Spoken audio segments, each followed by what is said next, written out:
हसीब, आप बताइएगा, यहाँ लंदन में और कनाडा भी आप मुक़ीम थे कुछ हफ़्तों के लिए, तो इस वाक़े के बाद और इस सफ़ारती जो वहाँ पे सूरत हाल दरपेश है भारत और कनाडा की, नजर के हाँ, ताल्लुकात के कत्ल के कत्ल के बाद बाद क्या है सूरत हाल वहाँ सिखों के यहाँ?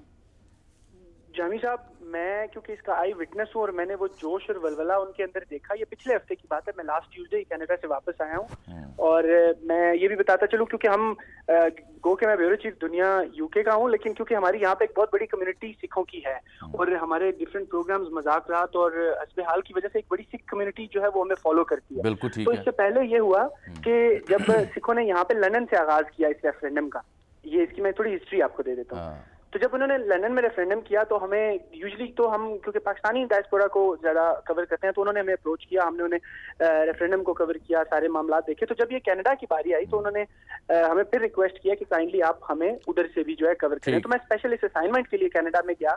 इत्तेफाक की बात यह कि जिस गुरुद्वारे में ये रेफरेंडम रखा गया था पिछले हफ्ते, ये वही एग्जैक्ट गुरुद्वारा है जहाँ पे निजर जो को है सपोजिटली इंडिया की जानिब से वहां पर कत्ल कराया गया। गुरुद्वारा नानक साहब है ये ब्रिटिश कोलंबिया में।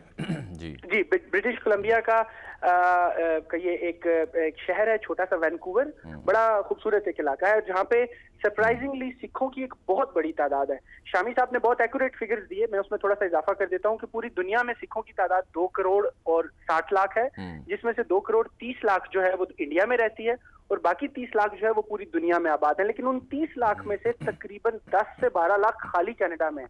सो इंडिया के बाद दूसरी बड़ी जो सिखों की स्ट्रेंथ है वो कनाडा में है। और जो मैं आई विटनेस ऑफ इट कि एक छोटे से कनाडा का बड़ा दूर रफ्तादा इलाका है ये वैनकूवर, बिल्कुल एंड ऑफ द वर्ल्ड इसको अगर आप कहें तो ये भी दुरुस्त होगा। तो वहां पर भी उस टर्न आउट को जब हमने देखा तो हमें बताया गया कि यहाँ पे कल लाखों की, क्योंकि हम प्री रेफरेंडम वहां पर गए, हमने देखा अरेंजमेंट्स देखे तो बड़े लंबे चौड़े अरेंजमेंट्स किए जा रहे थे। तो मैंने खुद से सोचा, मैंने कहा शायद ये एक्सपेक्ट कर रहे हैं, लेकिन इतना दूर ये इलाका है, यहाँ पे तो 10-15-20 हजार लोग भी आ गए तो बड़ी अचीवमेंट होगी। ऑन द डे सुबह 5 बजे वहां पे लाइनें बनना शुरू हुई, शाम 5 बजे तक वो रेफरेंडम चलता रहा और इतने ज्यादा लोग थे कि 5 बज गए उनको, क्योंकि एक इंडिपेंडेंट अथॉरिटी उन्होंने वहां से हायर की, एक इंडिपेंडेंट कैनेडियन अथॉरिटी है जिसने मॉनिटर करना था इस रेफरेंडम को, लेकिन लोग पूरी तरह वोट कास्ट नहीं कर सके, जिसके नतीजे में उन्हें दूसरा रेफरेंडम जो है अब 29 अक्टूबर को होने जा रहा है उसी जगह पे। ये तो हो गया इसका बैकग्राउंड। अब निजर की जो हलाकत है, जो वो इल्जाम लगाया गया पहले सिखों की जानिब से, लेकिन बाद में कैनेडियन गवर्नमेंट और एजेंसी ने भी इस चीज का इतराफ किया।